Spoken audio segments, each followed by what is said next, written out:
말씀에 초대하여 주시옵시고 예배에 초대하여 주사 그리고 예배케 하시고 또 하나님께 찬양하게 하시고 기도케 하신 하나님께 감사합니다. 오늘도 선포되는 말씀이 여러분의 기도와 함께 은혜가 되어지길 바라고 여러분이 함께 불렀던 찬양과 함께 여러분께 은혜와 감동이 있기를 원합니다. 오늘은 요한복음 1장 1절에서 3절 말씀 통하여서 계속해서 창세로부터 감추어진 비밀 예수 그리스도에 대한 이야기를 꺼내보려고 합니다. 요한복음 1장 1절 내용을 한번 살펴보겠습니다. 태초에 말씀이 계시니라. 이 말씀이 하나님과 함께 계셨으니 이 말씀은 곧 하나님이시니라.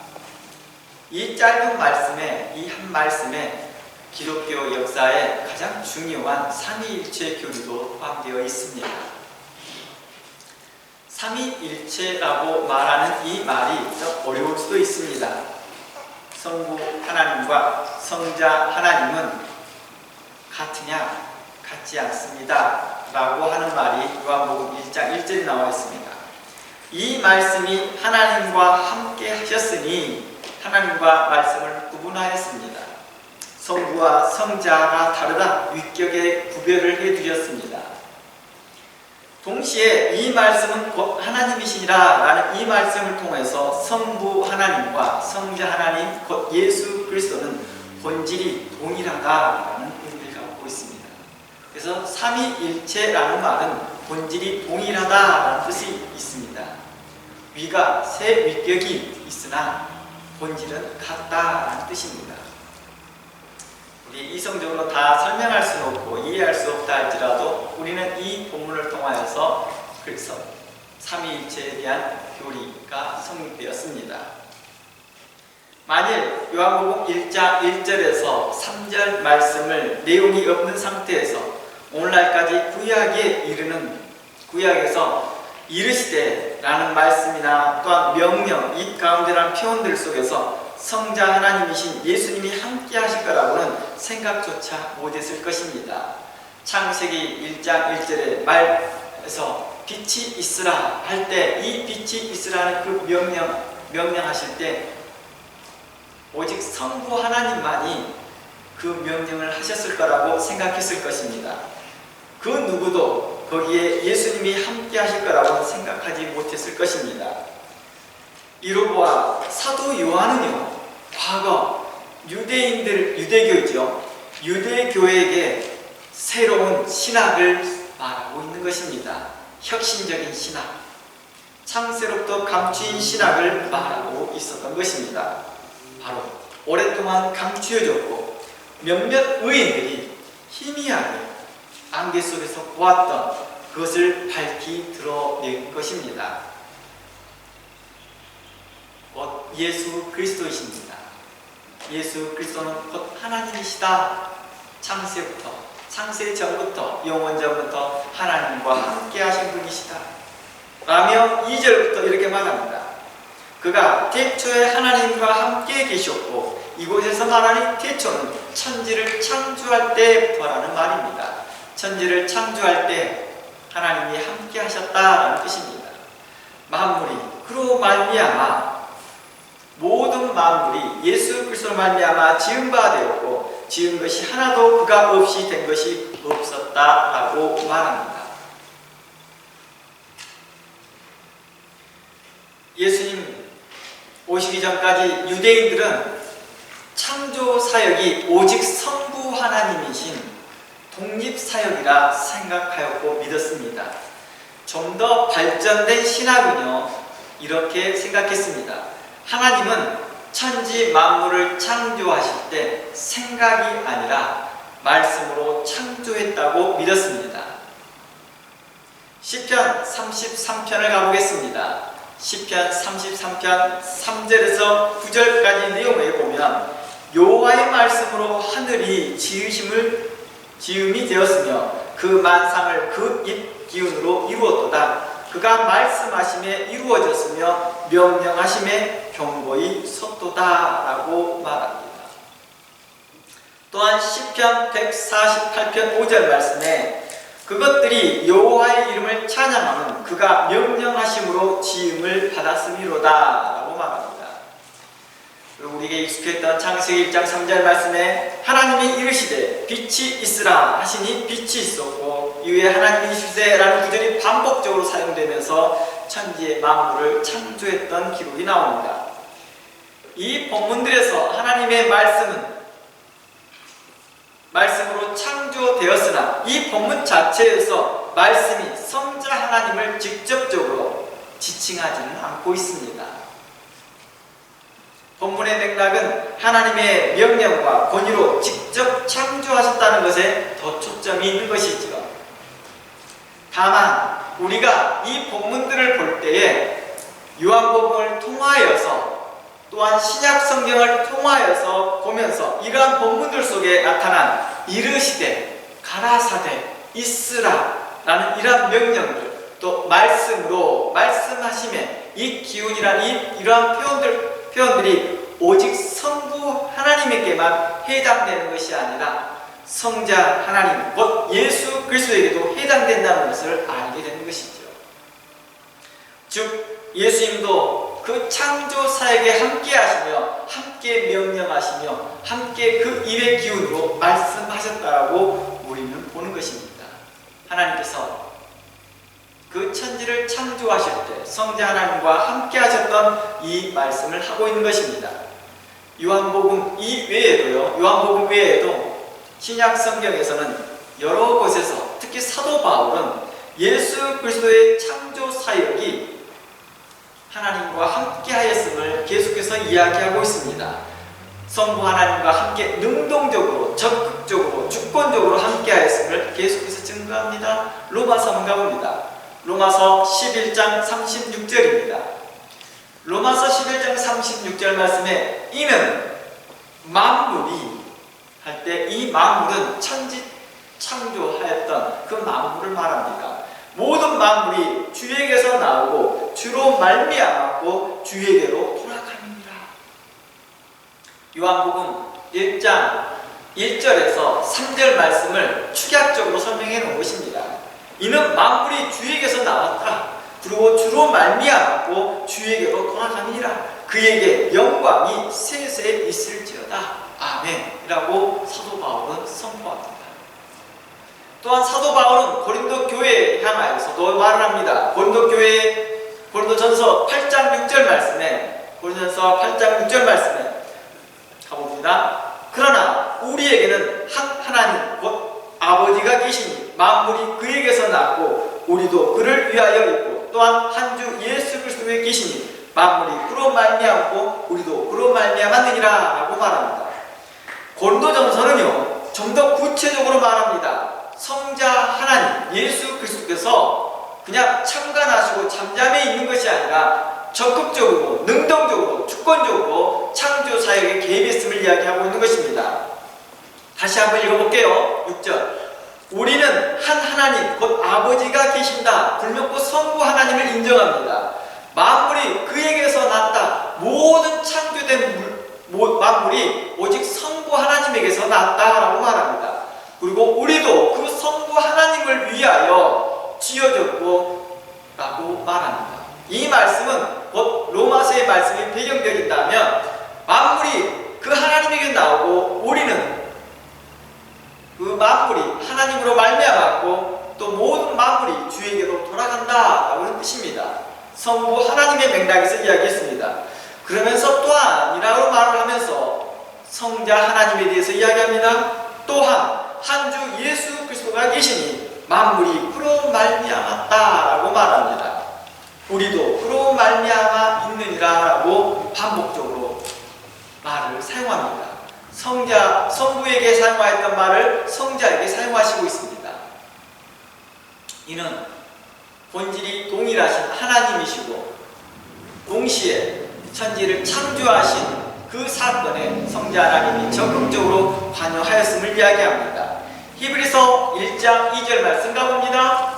히브리서 1장 2절 말씀에 이렇게 말합니다. 이 모든 날 마지막 날에는 아들을 통하여 우리에게 말씀하였으니 이 아들은 만유의 상속자로 세우시고 또 그로 말미암아 모든 세계를 지으셨다라고 말합니다. 히브리서는 불명고 이렇게 이야기하고 있습니다. 마지막 날에는 아들 예수 그리스도를 통하여 우리에게 말씀하실 거라고 말합니다.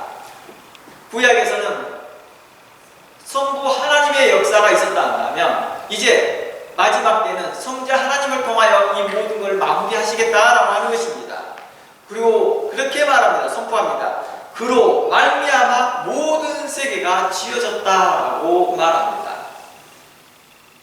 11장 3절 가봅니다. 11장 3절 말씀에 히브리서 11장 3절 믿음으로 모든 세계가 하나님의 말씀으로 지어진 줄 우리가 아나니 보이는 것은 나타난 것으로만 말미암은 것이 아닌가 라고 말합니다.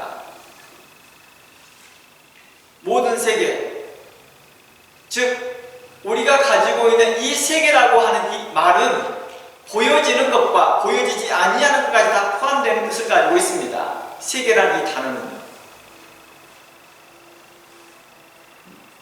신약성경에서요 요한복음 이후에 계속해서 이렇게 예수 그리스도가 창조사에게 함께하였음을 증거하고 있습니다. 특히 앞으로 찾아볼 골로새서 1장 말씀에서는요 예수님을 창조의 주권자로서 분명히 표현해주고 있습니다. 골로새서 1장 16절입니다. 에베소서 이후 골로새 내용을 가보면 1장 16절 만물이 그에게서 창조되되 라고 시작합니다. 만물이 그에게서 창조되었다. 하늘과 땅에 보이는 것들과 보이지 않는 것들 혹은 왕권들과 주권들이나 통치자들이나 권세들이나 만물이 다 그로 말미암아 그를 위하여 창조되었다라고 말합니다. 보이는 것과 보이지 아니하는 것, 우리가 여기서 말하는 보이지 아니하는 것들을 마치 연물 같은 걸 이야기하는데 이곳에서 말하는 이 보이지 않는 것들은 시각적으로 보이지 않는 추상적인 것들입니다. 권세, 조직, 시스템, 구조 이러한 것들을 이야기합니다. 이러한 모든 것들도 하나님이 만드셨다라는 것입니다. 통치자들이 있다면 그 통치자들에게 뭐가 있어요?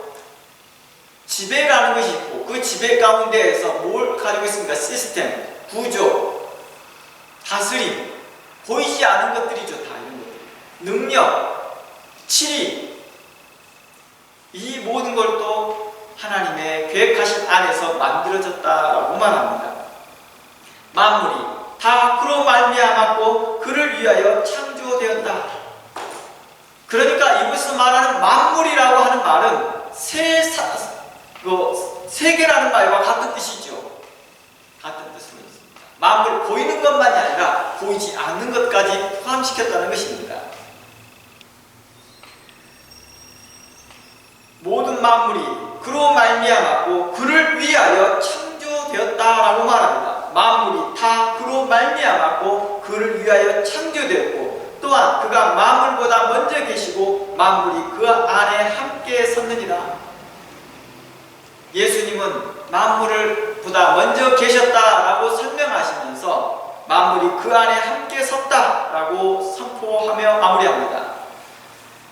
골로새 1장 16절 내용을 보면 이러한 내용들을 우리가 웨스트민스터 1장 1번에 나와 있는 사람의 그 목적이 무엇이냐? 하나님께 영광을 돌리게 하는 것이다.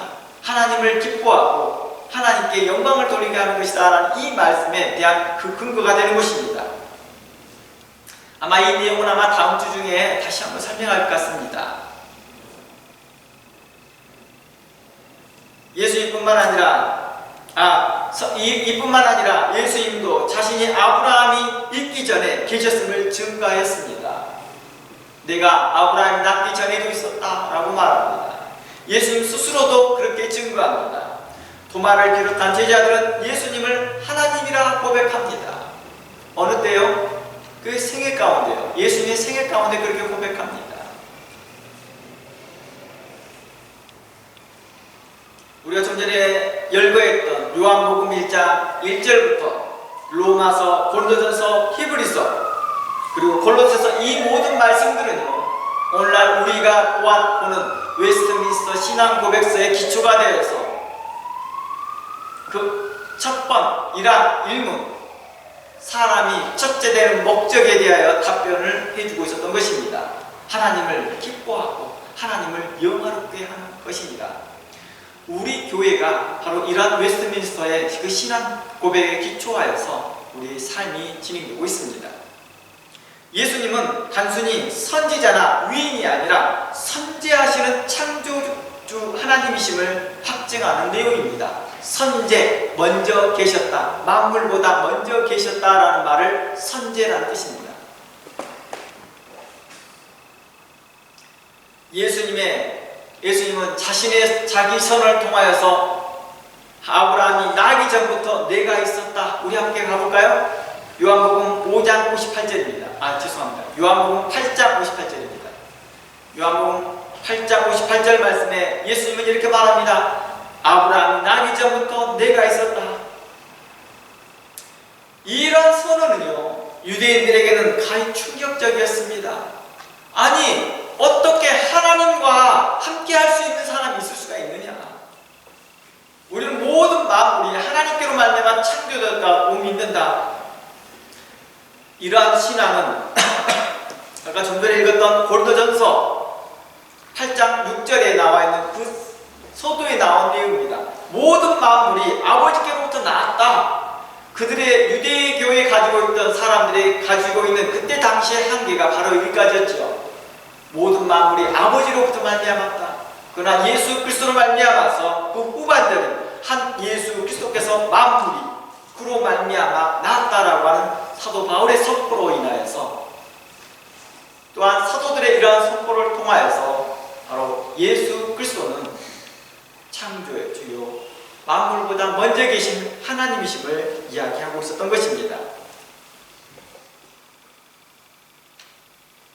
그러니 예수님께서 자신이 하나님과 함께 하신 선지하신 분임을 이야기할 때 유대교의 사람들은 이제 너무 놀라워하고 있고 이걸 받아들이지 못하고 있었습니다.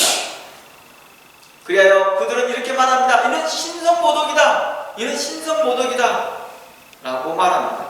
어떻게 사람으로서 너가 하나님이라 말할 수 있느냐라고 말합니다. 예수님은 시간을 초월하셨던 분이시죠. 하나님이시니까요. 이렇게 말합니다. 요한복음 5장 58절 말씀에 아브라함이 나기 전부터 내가 있느니라 라고 말합니다. 이곳에서 보면 문법 시제가 뭘로 나와 있나요? 있느니라와 있었느니라와는 차이점이 있겠죠. 있었느니라 하는 것은 I was 라고 나와 있을 것입니다. 과거형이 아니라 I am을 썼습니다. 현재형을 썼습니다. 이는 시간의 흐름 속에 있는 피조물이 아니라 영원한 하나님이심을 이야기하고 있던 것입니다.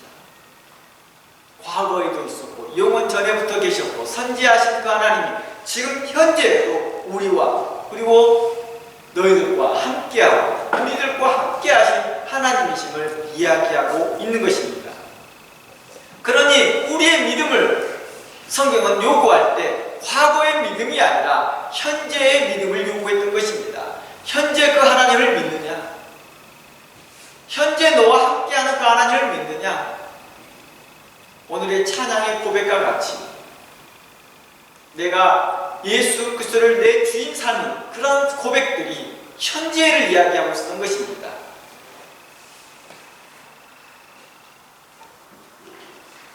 출애굽할 때요, 하기 때에 모세는 하나님에 대해서 알아보고 싶어 했습니다.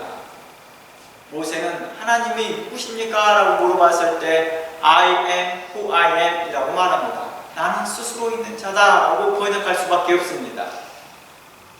그냥 그렇게 번역하다 보니 이 말을 어떻게 설명해야 될지 잘 모르겠지만 이 말을 영어로 표현한다면 이것입니다. I am who I am. 나는 현재도 있었고 과거에도 있었고 그 영원 전부터 있었던 분, 현재에 계속 계시는 분이다 라는 말입니다. 예수님께서 내가 아브라함이 나기 전부터 내가 있느니라 라는 맥락입니다. I am who I am 와 같습니다. 나는 스스로 있는 자와 같은 맥락에서 말씀하신 것입니다. 즉 예수님은 내가 바로 창조주 하나님이시다 라는 표현이죠. 유대인들은 어떤 반응을 보입니까? 그들은 돌을 들어 치려고 합니다.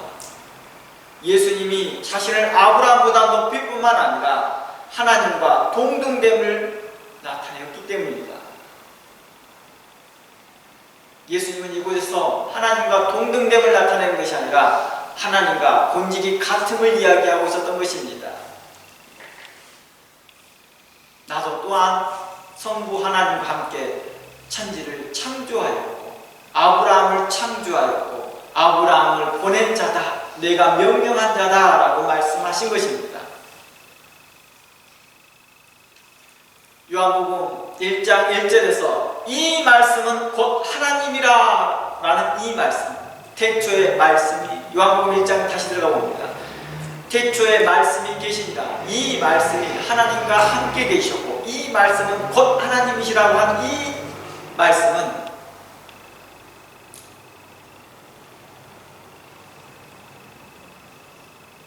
혁신적인, 혁명적인 선언이고 개혁적인 선언이었던 것이죠. 그리고 이 말씀은요, 요한복음 마지막에 가보면요, 예수 그리스도께서 부활하시고 난 후에 제자들에게 나타나시고 사도 도마의 그 고백을 통하여 마무리가 됩니다. 도마가 예수님을 향하여 나의 주님이시요 나의 하나님입니다. 우리 함께 요한복음 20장 28절 한번 가봅니다. 요한복음 20장 28절 말씀에 도마가 이렇게 고백합니다. 부활하신 예수님을 보며 나의 주님이시요 나의 하나님이십니다. 그는 부활하신 주님의 못작을 확인하는 순간 도마는 단순히 죽음에서 부활한 스승이 아니라 우리와 함께 있던 선지자가 아니라 이분이 바로 만물을 지으신 창조주임을 깨닫게 되는 것이죠. 이것은 오직 도마만의 고백이 아니었습니다. 모든 사도들과 제자들의 경험이고 함께한 고백이었던 것이죠.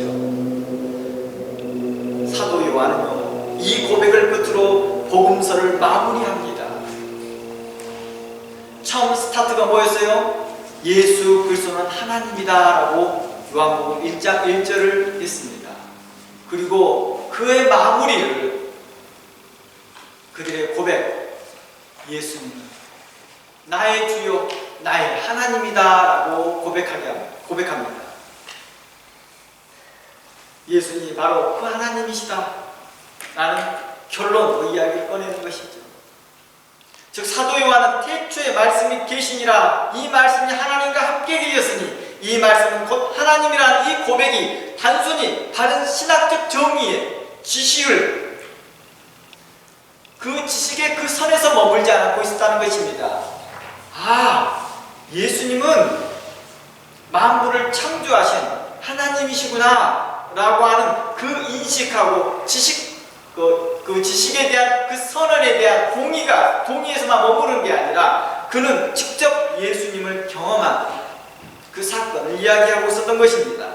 직접 경험한 예수 그리스도, 직접 경험한 하나님을 자신의 삶 전반을 통해서 증거한 것이죠. 요한복음 1장 1절에서 요한복음 22장까지 28장까지 그 내용들을 보면 이러한 내용들을 구체적으로 우리는 볼 수 있었던 것입니다. 요한복음 전체는 바로 사도 요한이 자신의 삶 가운데 전체에서 말하고 싶었던 것입니다. 또한 사도 요한은 요한 1서, 요한 2서, 요한 3서를 통하여서 또한 요한 계시록을 통하여서 그는 예수 그리스도가 하나님 되심을 증거했던 것이지요. 자신의 삶 전반을 통하여서 예수 그리스도는 부활하신 하나님, 우리 전부터 계셨고 만물 전부터 계셨고 만물이 그로 말미암아 지은 바 되었다라고 말하는 것입니다. 사도 요한은 분명한 어조로 말합니다. 태초부터 있는 생명의 말씀에 관하여는 우리가 들은 바요, 눈으로 본 바요, 자세히 보고 우리 손으로 만진 바 되었다라고 말합니다. 사도 요한은 이 사실을 요한복음 전체를 통하여서 증거한 것이죠. 요한일서 1장 1절의 내용들을 요한복음 전체를 통하여서 설명했던 것입니다.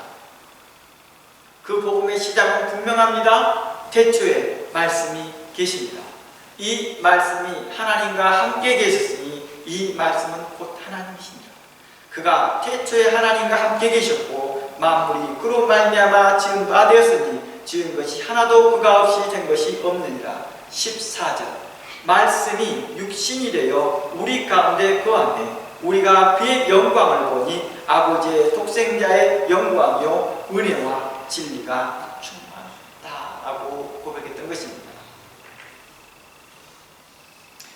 이런 14절의 고백은요, 내가 그의 영광을 보니, 우리가 그의 영광을 보니 아버지의 독생자의 영광이요 은혜와 진리가 충만하다는 이 고백은 단순히 시적인 고백이 아니었습니다. 그들의 삶 가운데의 경험이었던 것이죠. 사도들의 경험, 삶 가운데서 그분의 영광을 보았습니다. 어땠을까요?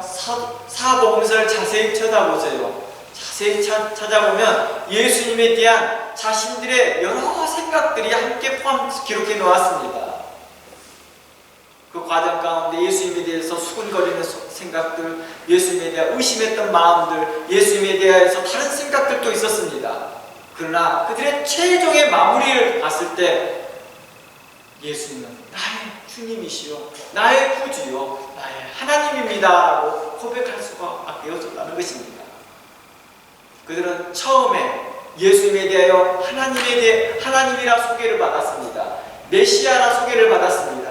그러나 시간이 가면서 함께 지내면서 함께 있으면서 그들의 생각은 수없이 번민에 쌓였고 고민에 있었고 복잡하였으나 그는 예수님과 함께 있고 있으면 있을수록 하나님의 영광을 보게 되었다는 것입니다. 부활하신 예수 그리스도를 볼 때 그들은 확증합니다. 와, 이분이 진정한 창조주 하나님이셨구나. 아버지의 독생자의 영광이셨구나. 성부 하나님의 그 영광스러운 모습이었구나. 그 안에 은혜와 진리가 충만하신 분이심을 그들은 그의 삶을 통하여서 고백했던 것입니다. 그리하여서 그들은 순교를 고난과 핍박에서도 죽음을 두려워하지 아니하였고 순교를 두려워하지 아니하며 예수 그리스도는 하나님이다 라고 증거했던 것입니다. 당시 하나님의 아들이다라고 증거할 수 있는 그 대상은 오직 황제밖에 없었거든요. 로마의 황제밖에 없었으나 그들은 당당하게 말합니다. 진정한 하나님의 아들은 예수 그리스도입니다. 오직 아버지의 독생자의 영광이신 분은 오직 예수 그리스도 한 분밖에 없습니다라고 당당하게 증거할 수 있었던 것입니다. 그 증거로 인하여 그들이 고난을 받고 핍박을 받고 또 유대교의 그 비난과 또 핍박과 고발에도 불구하고도 그들은 거침없이 말하였습니다. 예수 그리스도는 내 삶에서 진심으로 진정으로 아버지의 영광이었습니다. 그 안에 은혜가 있었고 그 안에 진리가 충만하였습니다라고 고백하였던 것입니다. 이것은 단순한 지식의 동의가 아니었습니다. 지식의 선언이 아니었습니다. 이것은 단순히 신학적 지식을 많이 쌓아두어서 조직적으로 알아두었던 것들을 선포한 것이 아니었습니다. 자신들의 삶에서 경험하였던 것이죠.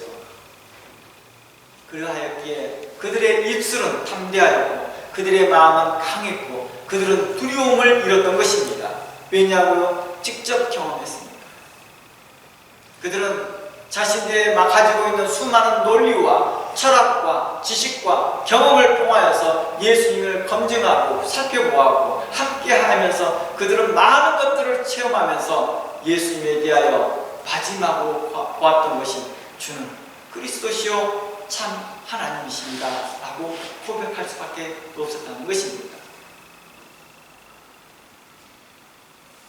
그리하여 사도 요한은 요한복음 1장 1절에서 14절 말씀을 통하여 증거하면서 오늘날 기독교 신앙의 가장 정통적이고 기초가 되는 복음을 우리에게 소개했던 것입니다. 태초에 말씀이 계십니다. 이 말씀이 하나님과 함께 계셨으니 이 말씀은 곧 하나님이다 라고 하는 이 선언을 통하여서 기독교의 신학, 기독교의 기본적인 정통 신학을 우리에게 말해주고 있었던 것입니다. 그가 태초에 하나님과 함께 계셨고 만물이 그로 말미암아 지은 바 되었으니 지은 것이 하나도 그가 없이 된 것이 없다. 당시 유대교나 로마 황제에게서는 이 요한복음 1장 1절에서 3절 말씀은 보면서 요한복음 자체가 금서였을 것입니다. 결코 용납될 수 없는 말이거든요. 결코 이런 문구가 사용될 수 없습니다. 이는 신성모독이고 이는 하나님을 모독하는 죄라고 했을 것입니다. 그러나 사도 요한은 증거합니다. 기록하고 선포합니다.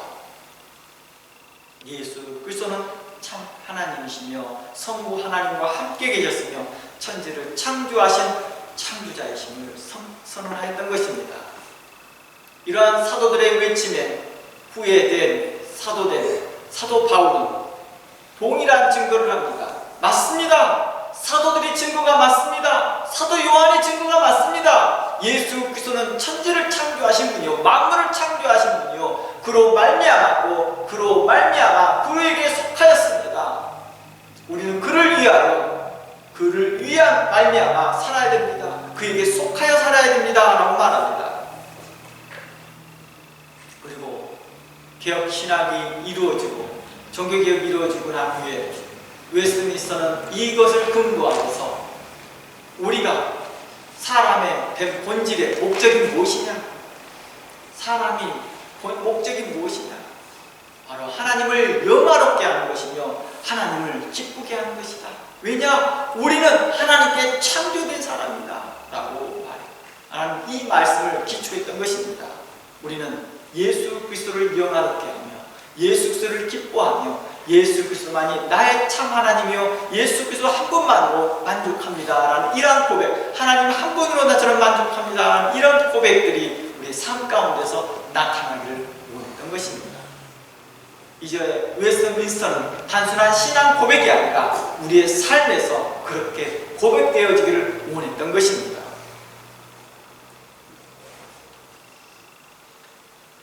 요한복음 1장 1절 3절 말씀은 구약의 안개 속에 있던 개념을 선명한 태양 아래로 드러낸 신학적 혁명이지요. 요한복음과 신약이 없었다 한다면 구약의 창조 기사는 성부 하나님의 단독 사역으로만 보였을 것입니다.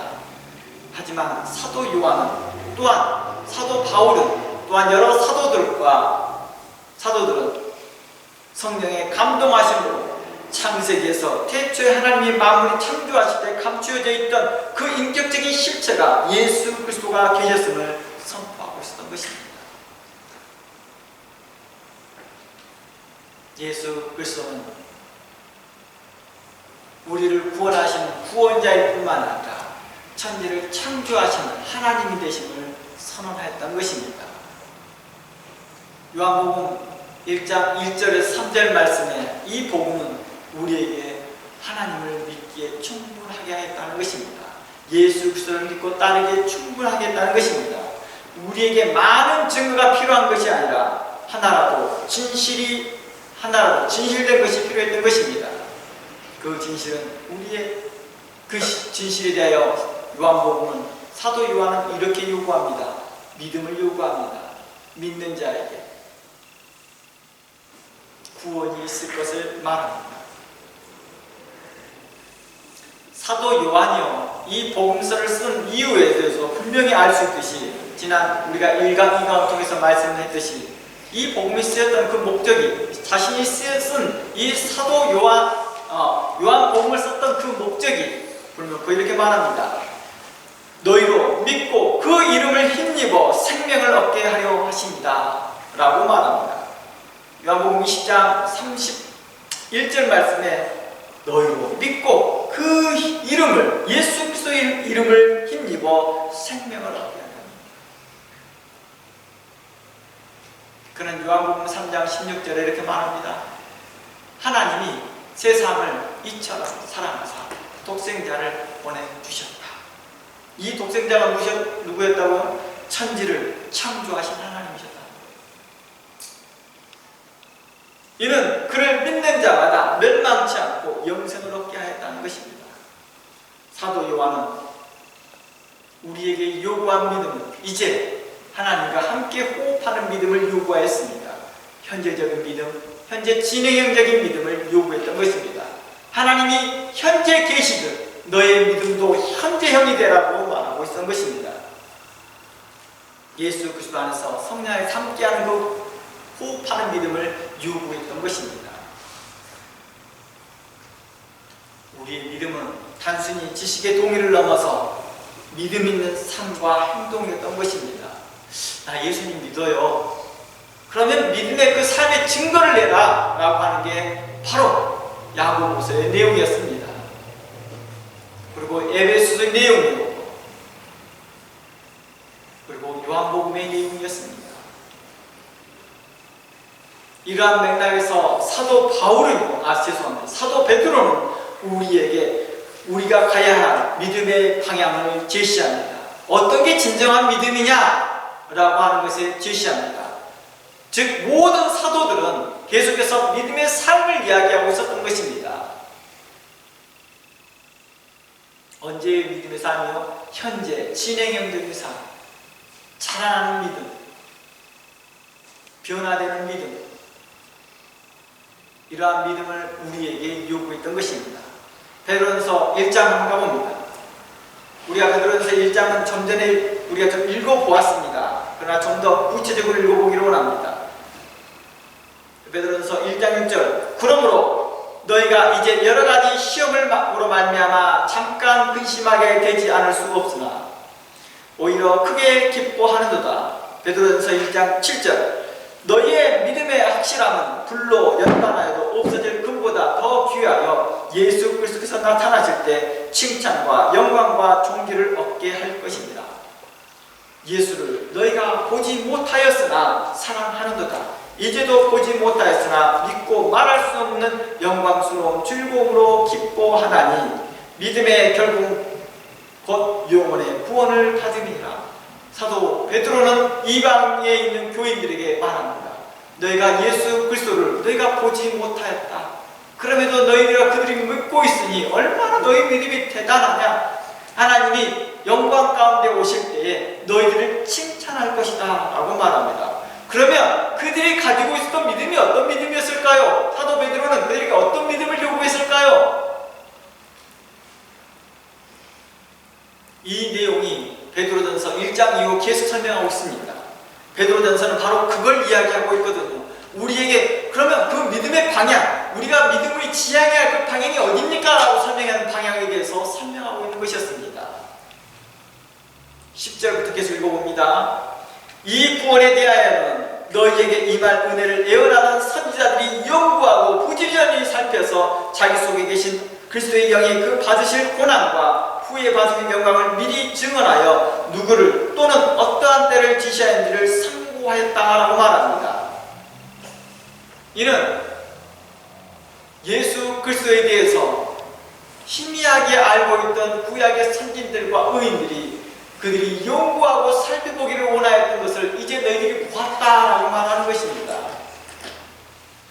12절, 이 섬긴 바를 자기를 위한 것이 아니요 너희를 위한 것이니 계시고 알게 되었으니 이것은 하늘로부터 보내신 성령을 힘입어 복음을 전하는 자들로 이제 너희에게를 알린 것이요 천사들도 살펴보기를 원하는 것이니라. 13절, 그러므로부터 시작하면서 우리에게 말합니다.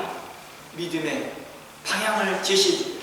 그러므로 너의 마음에 허리를 동이고 근신하여 예수 그리스도께 나타나실 때에 너희에게 가져다 주실 은혜를 온전히 바랄지어다. 너희가 순종하는 자식처럼 전에 알지 못하던 때에 따르던 너의 사역을 본받지 말고 라고 말합니다.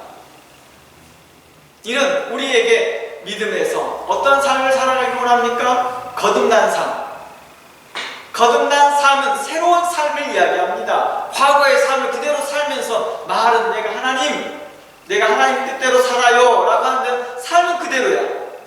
그게 아니라 거듭난 삶을 이야기하고 있다는 것입니다.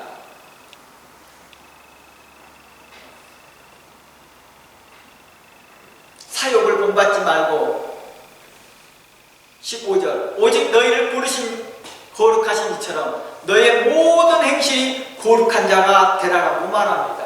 이게 바로 거듭남이었습니다. 기록되었을 때 내가 거룩하니 너희도 거룩할지어다 하니라. 즉 예수 그리스도를 알았다라는 것, 예수 그리스도를 믿는다라는 것은 우리에게 거룩한 삶으로 드러날 수밖에 없다라고 이야기하고 있는 것입니다. 드러나야 한다라고 말하고 있는 것입니다. 드러나는 것이 진정한 믿음이라고 말하는 것입니다. 기록하였을 때 내가 거룩하니 너희도 거룩할지어다 하였느니라. 17절 외모로 보지 않고 각 사람의 행위대로 심판하시는 이를 너희가 아버지라 부른즉 너희가 나그네에 있을 때 두려움으로 지내라 라고 말합니다. 내가 성경을 얼마나 알았느냐, 내가 성경적 지식이 얼마나 많으냐가 나의 초점이 있는 게 아니라 너희가 그만큼 알았고 너희가 배웠다 한다면 너희가 그거에 대한 삶의 거룩한 삶이 너희 가운데 동반되어야 한다는 걸 이야기하고 있는 것입니다. 18절 너희가 알거니와 너희 조상이 물려준 헛된 행실에 대속함을 받은 것은 은이나 금같이 없어질 것으로 된 것이 아니다. 즉 여기에서 말하는 것은 너희 조상들로부터 유대교로부터 신학적으로 너가 예수를 고백했으니까 너는 이제 하나님 자녀야, 이걸로 끝나는 게 아니라고 말하는 것입니다. 혈통으로 너가 유대교로 태어났으니까 하나님 자녀된 거야 라고 끝나는 것이 아니었습니다. 이것은 헛된 행실로 대속함을 받는 은이나 금 같은 것으로 없어질 것이 된 것이 아니오 오직 흠없고 점없는 이 어린 양 같은 그리스도의 보배로운 피로 된 것이라. 그는 창세전부터 미리 알리신 바 되시니 말세 너희를 위하여 나타내신 바 되었으니 너희는 그를 죽은 자 가운데 살리시고 영광을 주신 하나님을 그리스도로 말미암아 믿는 자니 너희 믿음과 소망이 하나님께 있게 하려 하심이라. 너희가 진리를 순종함으로 너희 영혼을 깨끗하게 하여 거짓 없이 형제를 사랑하기에 이르렀으니 마음으로 뜨겁게 서로 사랑하라고 말합니다. 왜 믿음을 이야기하는데 갑작스럽게 서로 사랑하라고 이야기 나올까요? 너희가 믿는 형제란다면 서로 사랑해야 할 것이 아니냐? 23절 너희가 거듭난 것은 썩어질 씨로 된 것이 아니오 썩지 아니할 씨로 된 것이니 살아있고 항상 있는 하나님의 말씀으로 되었다라고 말합니다. 너희가 하나님의 자녀 되어주고 너희가 거룩한 성도가 된 것은 하나님의 말씀으로 된 것이다 라고 말합니다. 그러므로 모든 육체는 풀과 같고 모든 영광은 풀의 꽃과 같으니 풀은 마르고 꽃은 떨어질 때 오직 주의 말씀은 새색도록 있도다 했으니 너희에게 전한 복음이 곧 이 말씀이라 라고 했습니다. 하나님의 말씀은 그 어떠한 시대를 거쳐가더라도 변하지 않는다는 것입니다. 하나님의 말씀의 이 기초는 변하지 않는다는 것입니다. 시대가 발전하고 과학이 발전하고 AI가 발전한다 할지라도 이 신학의 기초는 변하지 않는다는 것입니다. 하나님의 말씀의 뜻대로 행해야 한다는 것입니다. 하나님의 말씀의 가르침대로 해야 하는 것입니다. 여기서 거듭남이 살아있고 항상 있는 말씀으로 되었다는 말씀은 어떤 말일까요? 문맥상 이어지는 설명에서 알 수 있듯이 그리스도인들을 새롭게 하는 것은 하나님의 속성과 하나님의 성품을 담고 살아가는 성도들을 이야기하고 있는 것이죠.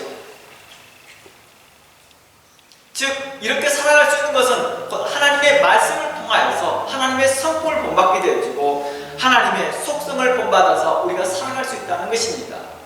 그것은 뭐였습니까? 바로 2장으로 바로 넘어갑니다. 이제 1장을 이렇게 마무리하면서 2장으로 넘어가면서 그러므로는 뭐입니까? 결론적으로 이 말이죠. 결론적으로 너희들은 2장 1절 모든 악독과 기만과 외식과 시기와 모든 비방하는 말을 버려라. 갓난 아이들과 같이 순전하고 신령한 것을 사모하라. 이게 뭐였습니까? 하나님의 말씀이었습니다. 거듭나게 하는 하나님의 말씀, 우리로 새 삶의 방향을 정해주고 믿음의 삶의 방향을 정해주는 이 말씀을 통하여 살아가라고 말해주는 것입니다. 순전하고 신령한 것을 사모하라. 복잡하고 영지주적인 그런 복잡한 말이 아니라 순전한 말을 사모하라. 그러므로 너희로 구원에 이르도록 잘하게 하면 합니다. 아마 다음 주 아니면 다다음 주에 어떻게 성경을 관찰해야 되는가에 대해서 설명하면서 우리가 하나님의 말씀을 어떻게 바라봐야 될 것인지, 어떻게 해석해야 되는 것인지를 바라보는 시간을 갖게 될 것입니다. 이때 우리는 하나님의 말씀을 신령하고 순전하며 강한 아이들과 같이 살펴보는 그런 훈련이 필요한 것입니다. 하나님의 말씀은 우리에게 복잡하게 다가오는 것이 아니라 우리에게 강한 아이처럼 순전한 마음을 가지고 있는 자들에게 다가오는 것처럼 하나님의 말씀은 우리에게 선명하게 다가오더라는 것입니다. 너희가 주의 인자하심을 맛보았으면 그리하라. 우리가 지식이 있어서 우리가 깨달음이 좋아서 하나님의 말씀을 아는 것이 아니라 우리 안에 순전한 마음, 착한 마음, 의로운 마음으로 하나님의 말씀을 맛보았다고 말하는 것입니다. 그랬으면 이제 그리하라. 사람에게 버림받았으니 하나님께 택하심을 입은 보배로우신 산돌이신 예수께 나아가 예수님께 나오라는 것은 예수님의 말씀으로 나오라는 것이지요. 너희도 산돌같이 신령한 집으로 세워지고 예수 그리스도로 말미암아 하나님이 기뻐하신 신령한 제사를 드릴 거룩한 제사장이 될지니라. 성경에 기록됐을 때 내가 택한 보배로운 모퉁이 돌을 시온에 두느니 그를 믿는 자는 부끄러움을 당하지 아니할 것이다. 예수 그리스도의 말씀을 따르는 자, 예수 그리스도의 말씀에 따라 그 성경적 가치관을 따르는 자는 결코 부끄러움을 당하지 않을 것이라고 말하는 것입니다. 처음에는 사람들이 이 일에 인하여서 멸시하고 천대하고 무시할지 모르나 너를 끝까지 믿고 나아가는 자들에게는 결코 하나님의 그 영광의 자리에 있을 거라고 말하는 것입니다.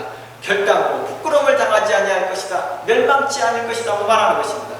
그러므로 너희는 믿는 너희는 보배이다. 믿지 아니한 자에게는 버린 그 돌이 모퉁이의 머릿돌이 되고 또한 부딪히는 돌과 걸려 넘어지게 하는 바위가 되었다라고 말합니다. 10절로 들어가고 있습니다. 너희가 전에는 백성이 아니더니 이제는 하나님의 백성이요 전에는 국류를 얻지 못하니 이제는 국류를 얻는 자니라. 사랑하는 자들아 고림인과 나그네 같은 너희를 보라니 영혼을 거스려 싸우는 육체의 정욕을 제어하라. 너희가 이방인에게 생시를 선하게 가져 너희를 악행하다 비방하는 자들로 하여금 너희의 선한 일을 보고 오시는 날에 하나님께 영광을 돌리게 하라. 인간의 모든 제도를 주를 위하여 순종하되 혹은 위에 있는 왕이나 혹은 악행하는 자를 징벌하고 선행하는 자를 포상하기 위하여 보낸 총독에게 하라라고 말합니다. 이게 바로 믿는 자를, 하나님을 믿는 자를, 예수 그리스도를 믿는 자들에게 대하여 믿음의 방향의 지시를 해주고 있다는 것입니다. 하나님이 참 하나님이시고 예수 그리스도가 천지에 창조하신 참 하나님이심을 믿는 자들에게 대하여서 그렇다면 너희들이 이러한 삶을 살아야 되지 않겠느냐라고 말합니다. 그분은 보여지는 만물만 창조한 것이 아니라 보이지 아니하는 만물도 창조하였다. 정사와 권세와 통치자들도 창조하였으며 너희들은 그들에게 대하여 순종하고 순복하라고 말했던 것입니다. 하나님이 그렇게 정하였으니 너희들은 그렇게 살라라고 말하는 것입니다.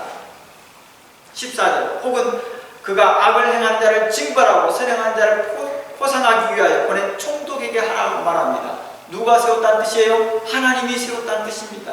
하나님이 그 제도를 만들었다는 뜻입니다. 그러니 너희는 선을 행하라고 말합니다. 15절 곧 선행으로 어리석은 사람의 무식한 말을 막으라. 16절 너희는 자유가 있으나 그 자유로 악을 가리는 데 쓰지 말고 오직 하나님의 종같이 하라고 말합니다. 오늘날 구구 기독교와 구구 세력들은 어떻게 합니까? 너무 자만하고 교만하고 자신들이 하나님의 백성이라 하면서 그들은 임의적으로 행하고 불법을 행하며 선을 행하기보다 악을 행하는데 더욱더 앞서고 있더라는 것입니다. 그러며 이스라엘은 그들은 하나님을 믿는다거나 성경은 그들에 대하여 이렇게 말합니다. 너희는 하나님을 믿지 아니하고 도리어 너희 열심히 하나님을 무너뜨리고 있다고 말하는 것입니다.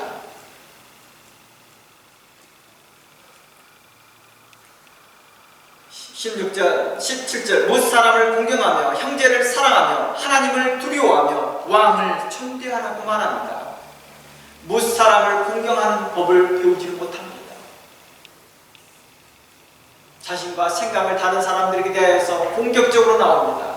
형제를 사랑하느냐, 같은 기독교인이라 할지라도 자신과 생각을, 정치적 생각을 달리하고 신학적 생각이 달리하면 그때부터는 강하게 그에 대하여 증오와 미움을 발산하기 시작합니다.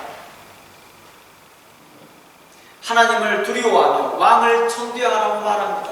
그 왕을 누가 세웠어요? 보이지 아니하는 그 하나님께서 보이지 아니하는 그 권력을 세우셨고 통치를 세우셨고 치리함을 세웠으나 그들은 왕을 존대하지 않더라는 것입니다.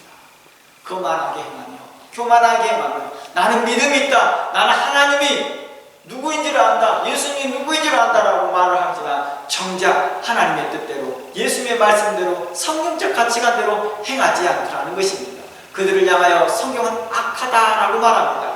그들을 향하여 내가 주의 이름으로 이것도 행하고 내가 주의 이름으로 저것도 행하였나이다 할 때 주님께서 이렇게 이렇게 말합니다. 불법을 행하는 자들아 내게서 떠나가라 하시더라는 것입니다. 18절 말씀 읽어봅니다. 사환들아 범사에 두려워하고 사환들 종들아 이런 말들을 봅니다. 범사에 두려워함으로 주인에게 순종하라라고 말합니다. 선하고 관용하는 자에게만 아니라 또한 까다로운 자에게도 그러하라. 오늘날 MZ세대라고 합니까? 젊은 세대들 직장에서 어떻게 합니까? 자기 권리, 자기 언어, 자기 입장만 발산하고 예사 입장과 상사 입장은 전혀 고려하지 않습니다. 그러면서 자신들은 뭘 말합니까?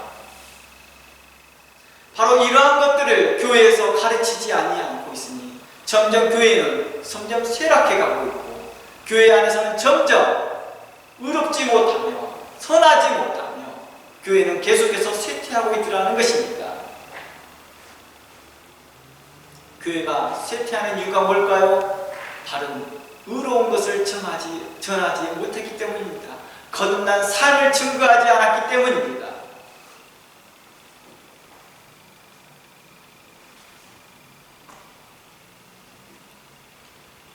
범사에 두려워함으로 주인에게 순종하되 선하고 관용하는 자에게 아니라 까다로운 자에게도 그렇게 하라라고 말하나 그들은 항상 자신의 주장을 하고 그 까다로운 자들에게 대해서 도리어 비방하며 도리어 자신들의 입장을 세우며 도리어 그 까다로운 자들이 잘못됐다라고 선언하는 빛을 어둠이라 말하는 자들이 나타나기 시작하더라는 것입니다.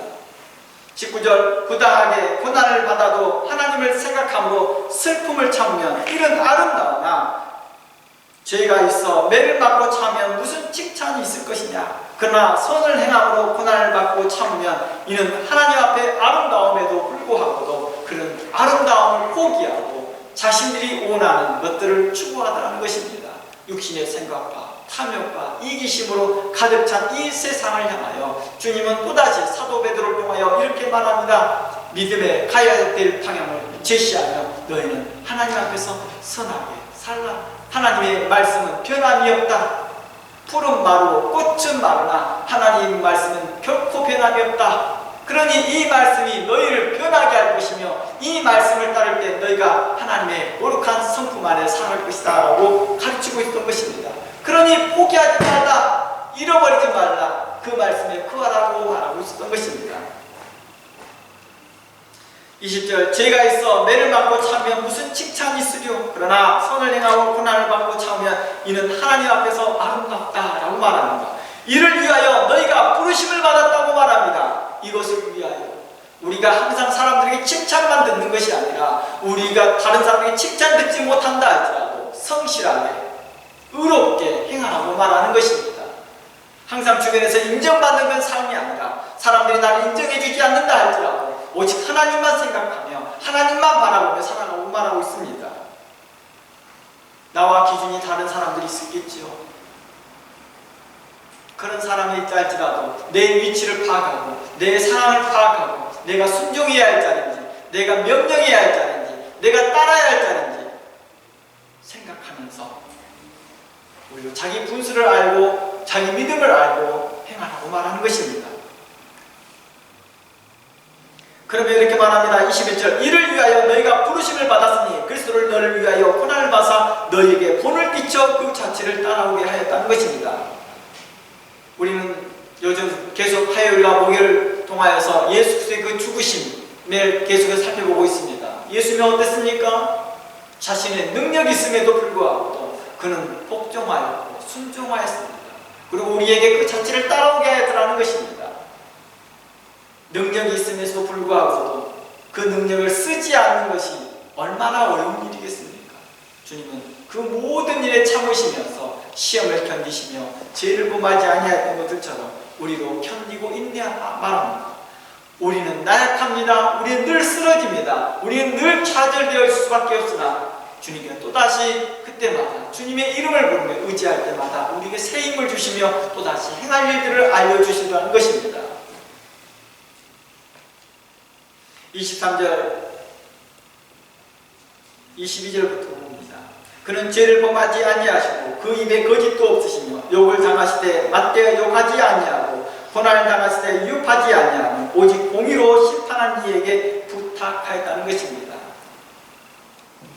친히 나무에 달려 그 몸으로 우리 죄를 담당하였으니 이는 우리로 죄에 대하여 죽고 의에 대하여 살게 하려 하십니다. 그가 채찍에 맞음으로 너희는 나음을 얻었나니 너희가 전에는 양같이 길을 잃었더니 이제는 너희 영혼의 목자와 감독 되신 이에게 돌아왔다라고 말합니다.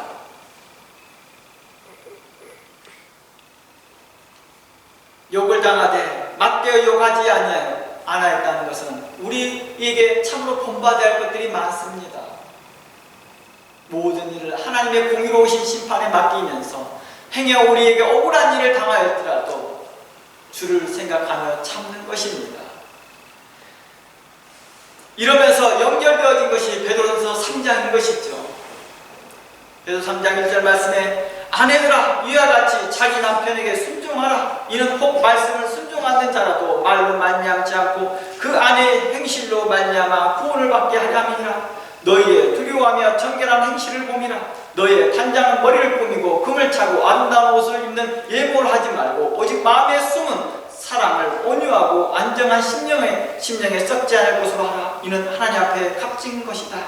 전에 하나님께 소망을 두었던 거룩한 분열도 이와 같이 하였다. 자기 남편에게 순종함으로 자기를 단장하였느니라. 사라가 아브라함을 주라 칭하며 순종한 것 같이 너희는 선을 행하며 아무 두려운 일에도 놀라지 아니하며 그의 딸이 된 것이니라.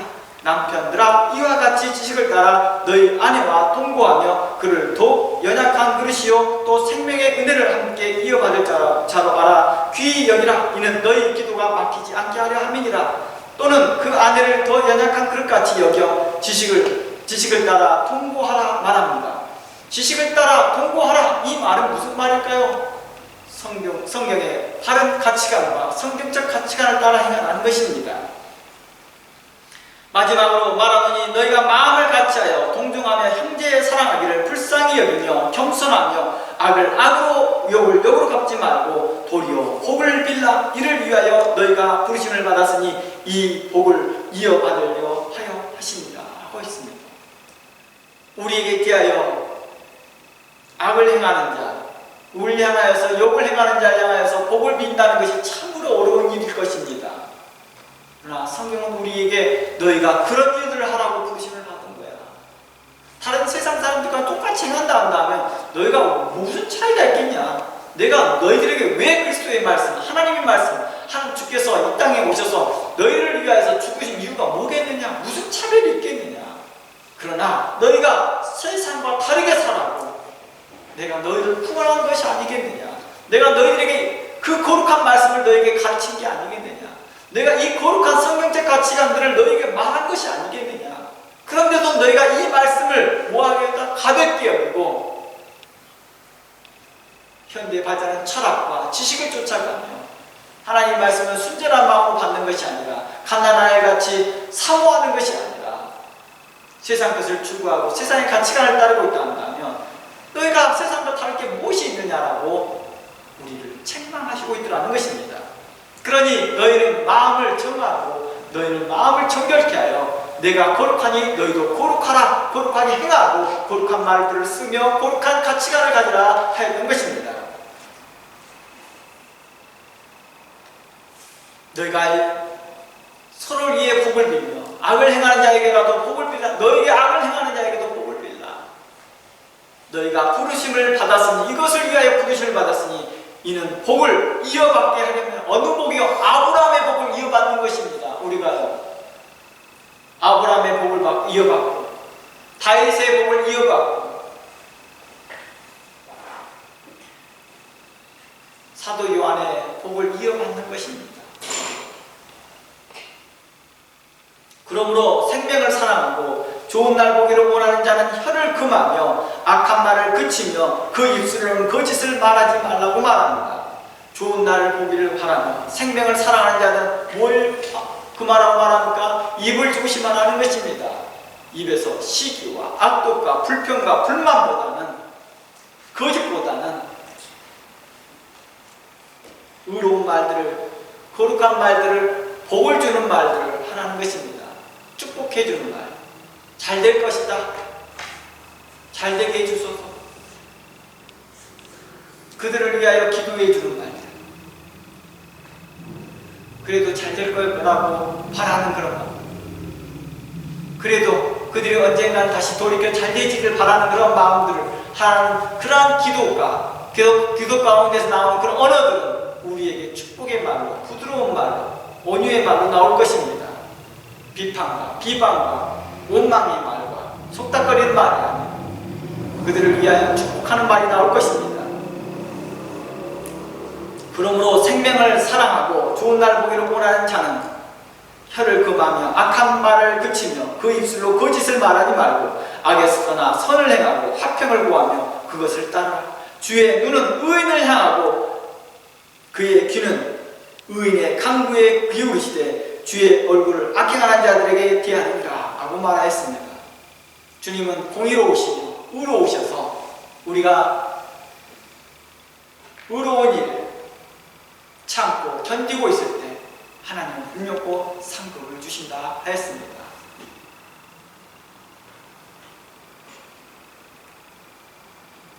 또 너희가 열심으로 선을 행하면 누가 너희를 해하고 그러나 의를 위하여 고난을 받으면 복이 있는 자니 그들이 두려워하는 것을 두려워하지 말며 근심하지 말며 너희 마음에 그리스도를 주로 삼아 거룩하게 하고 너희 속에 있는 소망에 관한 이유를 묻는 자들에게 대답할 것을 항상 준비하되 온유와 두려움으로 하라고 말합니다.